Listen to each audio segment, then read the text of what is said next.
اعوذ باللہ من الشیطان الرجیم۔ میں اللہ کی پناہ لیتا ہوں شیطان مردود سے۔ بسم اللہ الرحمن الرحیم۔ اللہ کے نام سے شروع کرتا ہوں جو بڑا مہربان نہایت رحم والا ہے۔ سورۃ البقرہ کی آیت 258 تا 260 کا ترجمہ و تفسیر۔ کیا تم نے اس شخص کے حال پر غور نہیں کیا جس نے ابراہیم علیہ السلام سے جھگڑا کیا تھا؟ جھگڑا اس بات پر کہ ابراہیم علیہ السلام کا رب کون ہے، اور اس بنا پر کہ اس شخص کو اللہ نے حکومت دے رکھی تھی۔ جب ابراہیم علیہ السلام نے کہا کہ میرا رب وہ ہے جس کے اختیار میں زندگی اور موت ہے، تو اس نے جواب دیا، زندگی اور موت میرے اختیار میں ہے۔ ابراہیم علیہ السلام نے کہا، اچھا اللہ سورج کو مشرق سے نکالتا ہے تو تو ذرا اسے مغرب سے نکال لا۔ یہ سن کر وہ منکر حق ششدر رہ گیا، مگر اللہ ظالموں کو راہ راست نہیں دکھایا کرتا۔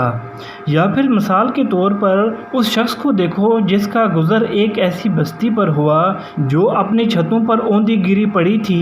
اس نے کہا، یہ آبادی جو ہلاک ہو چکی ہے، اسے اللہ کس طرح دوبارہ زندگی بخشے گا؟ اس پر اللہ نے اس کی روح قبض کر لی اور وہ 100 برس تک مردہ پڑا رہا۔ پھر اللہ نے اسے دوبارہ زندگی بخشی اور اس سے پوچھا، بتاؤ کتنی مدت پڑے رہے ہو؟ اس نے کہا، 1 دن یا چند گھنٹے رہا ہوں گا۔ فرمایا، تم پر 100 برس اسی حالت میں گزر چکی ہیں۔ اب ذرا اپنے کھانے اور پانی کو دیکھو کہ اس میں ذرا تغیر نہیں آیا ہے۔ دوسری طرف ذرا اپنے گدھے کو بھی دیکھو کہ اس کا پنجر تک بوسیدہ ہو رہا ہے، اور یہ ہم نے اس لیے کیا ہے کہ ہم تمہیں لوگوں کے لیے ایک نشانی بنا دینا چاہتے ہیں۔ پھر دیکھو کہ ہڈیوں کے اس پنجر کو ہم کس طرح اٹھا کر گوشت پوست اس پر چڑھاتے ہیں۔ اس طرح جب حقیقت اس کے سامنے بالکل نمایاں ہو گئی تو اس نے کہا، میں جانتا ہوں کہ اللہ ہر چیز پر قدرت رکھتا ہے، اور وہ واقعہ بھی پیش نظر رہے۔ جب ابراہیم علیہ السلام نے کہا تھا کہ میرے مالک مجھے دکھا دے تو مردوں کو کیسے زندہ کرتا ہے؟ فرمایا، کیا تو ایمان نہیں رکھتا؟ اس نے عرض کیا، ایمان تو رکھتا ہوں مگر دل کا اطمینان درکار ہے۔ فرمایا، اچھا تو 4 پرندے لے اور ان کو اپنے سے مانوس کر لے، پھر ان کا ایک ایک جز ایک ایک پہاڑ پر رکھ دے، پھر ان کو پکار اور وہ تیرے پاس دوڑے چلے آئیں گے۔ خوب جان لے کہ اللہ نہایت با اقتدار اور حکیم ہے۔ یہ تھا سورۃ البقرہ کی آیت 258 تا 260 کا ترجمہ۔ اب تفسیر۔ اوپر دعویٰ کیا گیا تھا کہ مومن کا حامی و مددگار اللہ ہوتا ہے اور وہ اسے تاریکیوں سے روشنی میں نکال لاتا ہے، اور کافر کے مددگار طاغوت ہوتے ہیں اور وہ اسے روشنی سے تاریکیوں کی طرف کھینچ لے جاتے ہیں۔ اب اسی کی توضیح کے لیے 3 واقعات مثال کے طور پر پیش کیے جا رہے ہیں۔ ان میں سے پہلی مثال ایک ایسے شخص کی ہے جس کے سامنے واضح دلائل کے ساتھ حقیقت پیش کی گئی اور وہ اس کے سامنے لاجواب بھی ہو گیا، مگر چونکہ اس نے طاغوت کے ہاتھ میں اپنی نکیل دے رکھی تھی، اس لیے واضح حق کے بعد بھی وہ روشنی میں نہ آیا اور تاریکیوں ہی میں بھٹکتا رہ گیا۔ بعد کی 2 مثالیں 2 ایسے اشخاص کی ہیں جنہوں نے اللہ کا سہارا پکڑا تھا، سو اللہ ان کو تاریکیوں سے اس طرح روشنی میں نکال لایا کہ پردہ غیب میں چھپی ہوئی حقیقتوں تک کا ان کو عینی مشاہدہ کرا دیا۔ اس شخص سے مراد نمرود ہے جو حضرت ابراہیم علیہ السلام کے وطن عراق کا بادشاہ تھا۔ جس واقعے کا یہاں ذکر کیا جا رہا ہے اس کی طرف کوئی اشارہ بائبل میں نہیں ہے، مگر تلمود میں یہ پورا واقعہ موجود ہے اور بڑی حد تک قرآن کے مطابق ہے۔ اس میں بتایا گیا ہے کہ حضرت ابراہیم علیہ السلام کا باپ نمرود کے ہاں سلطنت کے سب سے بڑے عہدے دار chief officer of the state کا منصب رکھتا تھا۔ حضرت ابراہیم علیہ السلام نے جب کھلم کھلا شرک کی مخالفت اور توحید کی تبلیغ شروع کی اور بت خانے میں گھس کر بتوں کو توڑ ڈالا تو ان کے باپ نے خود ان کا مقدمہ بادشاہ کے دربار میں پیش کیا، اور پھر وہ گفتگو ہوئی جو یہاں بیان کی گئی ہے۔ یعنی اس جھگڑنے میں جو بات مابع النزاع تھی وہ یہ تھی کہ ابراہیم علیہ السلام اپنا رب کس کو مانتے ہیں، اور یہ نزاع اس وجہ سے پیدا ہوئی تھی کہ اس جھگڑنے والے شخص یعنی نمرود کو خدا نے حکومت عطا کر رکھی تھی۔ ان 2 فکروں میں جھگڑے کی نوعیت کی طرف جو اشارہ کیا گیا ہے اس کو سمجھنے کے لیے حسب ذیل حقیقتوں پر نگاہ رہنی ضروری ہے۔ ایک قدیم ترین زمانے سے آج تک تمام مشرک سوسائٹیوں کی یہ مشترک خصوصیت رہی ہے کہ وہ اللہ تعالیٰ کو رب الارباب اور خدائے گاہ کی حیثیت سے تو مانتے ہیں، مگر صرف اسی کو رب اور تنہا اسی کو خدا اور معبود نہیں مانتے۔ 2. خدائی کو مشرکین نے ہمیشہ 2 حصوں میں تقسیم کیا ہے۔ ایک فوق الفطری خدائی جو سلسلہ اسباب پر حکمراں ہے اور جس کی طرف انسان اپنی حاجات اور مشکلات میں دستگیری کے لیے رجوع کرتا ہے۔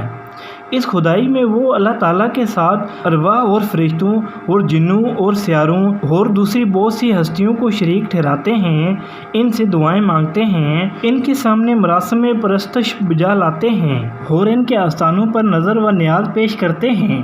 دوسری تمدنی اور سیاسی معاملات کی خدائی یعنی حاکمیت جو قوانین حیات مقرر کرنے کی مجاز اور اطاعت امر کی مستحق ہو، جسے دنیاوی معاملات میں فرما روائی کے مطابق اختیارات حاصل ہوں، اس دوسری قسم کی خدائی کو دنیا کے تمام مشرکین نے قریب ہر زمانے میں اللہ تعالیٰ سے سلب کر کے یا اس کے ساتھ شاہی خاندانوں اور مذہبی پرہیتوں اور سوسائٹی کے اگلے پچھلے بڑوں میں تقسیم کر دیا ہے۔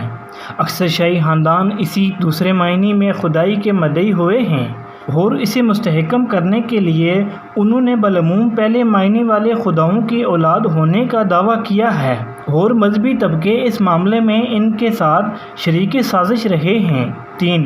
نمرود کا دعویٰ خدائی بھی اسی دوسرے قسم کا تھا۔ وہ اللہ تعالیٰ کے وجود کا منکر نہ تھا۔ اس کا دعویٰ یہ نہیں تھا کہ زمین و آسمان کا خالق اور کائنات کا مدبر وہ خود ہے۔ اس کا کہنا یہ نہیں تھا کہ اسباب عالم کے پورے سلسلے پر اسی کی حکومت چل رہی ہے، بلکہ اسے دعویٰ اس امر کا تھا کہ اس ملک کے عراق کا اور اس کے باشندوں کا حاکم مطلق میں ہوں۔ میری زبان قانون ہے، میرے اوپر کوئی بالا تر اقتدار نہیں ہے جس کے سامنے میں جواب دہ ہوں، اور عراق کا ہر وہ باشندہ باغی و غدار ہے جو اس حیثیت سے مجھے اپنا رب نہ مانے یا میرے سوا کسی اور کو رب تسلیم کرے۔ 4. ابراہیم علیہ السلام نے جب کہا کہ میں صرف ایک رب العالمین ہی کو خدا اور معبود اور رب مانتا ہوں اور اس کے سوا سب کی خدائی اور ربوبیت کا قطعی طور پر منکر ہوں، تو سوال صرف یہی پیدا نہیں ہوا کہ قومی مذہب اور مذہبی معبودوں کے بارے میں ان کا یہ نیا عقیدہ کہاں تک قابل برداشت ہے، بلکہ یہ سوال بھی اٹھ کھڑا ہوا کہ قومی ریاست اور اس کے مرکزی اقتدار پر اس عقیدے کی جو ضد پڑتی ہے اسے کیوں نہ کر نظر انداز کیا جا سکتا ہے۔ یہی وجہ ہے کہ حضرت ابراہیم علیہ السلام جرم بغاوت کے الزام میں نمرود کے سامنے پیش کیے گئے۔ اگرچہ حضرت ابراہیم علیہ السلام کے پہلے فکرے ہی سے یہ بات واضح ہو چکی تھی کہ رب اللہ کے سوا کوئی دوسرا نہیں ہو سکتا، تاہم نمرود اس کا جواب ڈٹائی کے ساتھ دے گیا، لیکن دوسرے فکرے کے بعد اس کے لیے مزید ڈٹائی سے کچھ کہنا مشکل ہو گیا۔ وہ خود بھی جانتا تھا کہ آفتاب و ماتحب اسی خدا کے زیر فرمان ہے جس کو ابراہیم علیہ السلام نے رب مانا ہے۔ پھر وہ کہتا ہے تو آخر کیا کہتا، مگر اس طرح جو حقیقت اس کے سامنے بے نقاب ہو رہی تھی اس کو تسلیم کر لینے کے معنی اپنی مطلق العنان فرما روائی سے دستبردار ہو جانے کے تھے، جس کے لیے اس کے نفس کا طاغوت تیار نہ تھا، لہذا وہ صرف ششدر ہی ہو کر رہ گیا، خود پرستی کی تاریکی سے نکل کر خود پرستی کی روشنی میں نہ آیا۔ اگر اس طاغوت کے بجائے اس نے خدا کو اپنا ولی و مددگار بنایا ہوتا تو اس کے لیے حضرت ابراہیم علیہ السلام کی اس تبلیغ کے بعد راہ راست کھل جاتی۔ تلمود کا بیان ہے کہ اس کے بعد اس بادشاہ کے حکم سے حضرت ابراہیم علیہ السلام کو قید کر دیے گئے، 10 روز تک وہ جیل میں رہے۔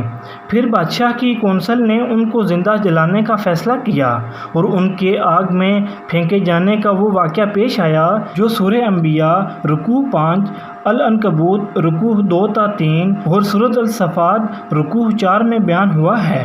یہ ایک غیر ضروری بحث ہے کہ وہ شخص کون تھا اور وہ بستی کون سی تھی۔ اصل مدعا جس کے لیے یہاں یہ ذکر لایا گیا ہے صرف یہ بتانا ہے کہ جس نے اللہ کو اپنا ولی بنایا تھا اسے اللہ نے کس طرح روشنی عطا کی۔